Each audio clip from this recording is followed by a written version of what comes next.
Germanya'dan Ulakan Salam. Bugün videomuzda Amazon'dan gelen pasilkamı siz bilen açıp görmekçi. Hazır size görkezeyim. Amazon Prime pasilkamız. Amazon Prime'a parçası etseniz tiz geliyor. Bir yarım gün diyende geldi zakatımız. Yine bunun içindeki bizim pasilkamız esası bu. DJI Osmo Mobile 6. Bu stabilizatör en çok satılan stabilizatörlerden biri. İnternette bestseller. Hazır sizin buradan bunu açmalı. Şu yerinden açılıyor. Open yazılı. Yine açtık. Bu çikolata bilen 100 bir kabile, Type-C kabile. Ben bunu videoda gördüm. Abzorunu onda gördüm. Berde magneti var, stabilizatörün özü, ayağı. Berde de instruksiyası var. QR kod. Bu QR kodu skaner edip prilojenyasını skaçar edip almalı. Görkeziliyor. Berde birinci ölçü devam etmeli. 2, 3, 4 instruksiyası var. Hadi siz bilen yakından tanışırız. Anında başlayacağız. Karabkanı açacağız siz bilen. Açtık. Bu çikolata bilen 100 bir kabile.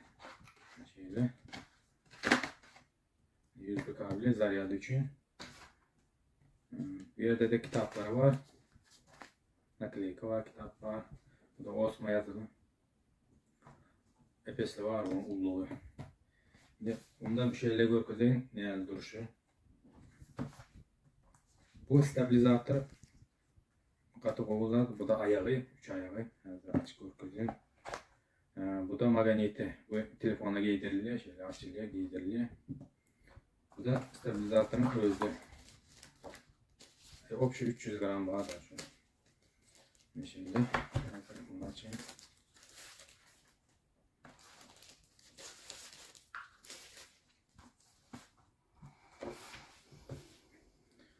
Stabilizatör o şeyler.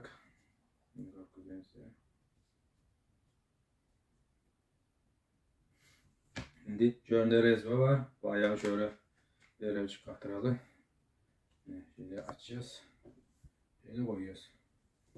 Şimdi şu an şeyle durduğunda şu kuplu duruyor, zamokta duruyor.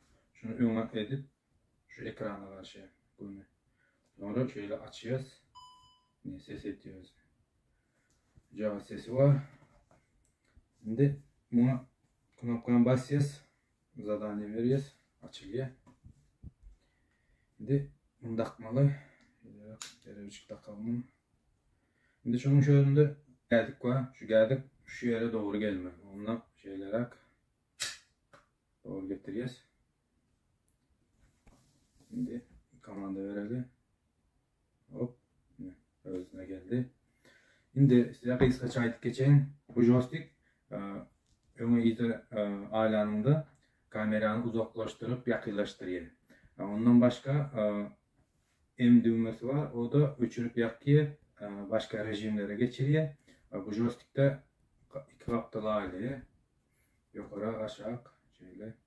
Sonra burada kızıl knopka var. Bu kızıl knopkada videonu surata alanda basıyorum.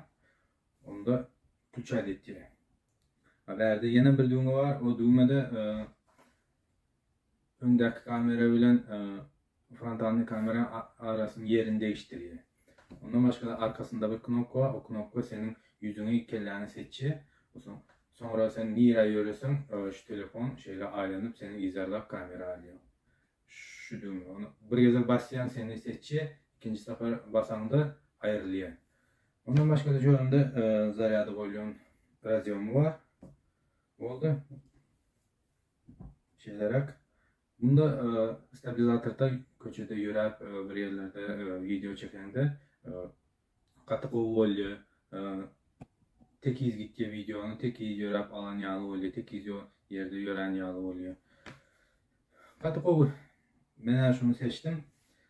Eğer siz almak isterseniz özünüz görürsünüz. İnternette her kim özüne yararını alır. Bunda da indik videolarda görüşecek. Sağ olun, indik videolar stabilizatörde olur. Nasip olsa canınız sağ olsun. Like, comment sizden.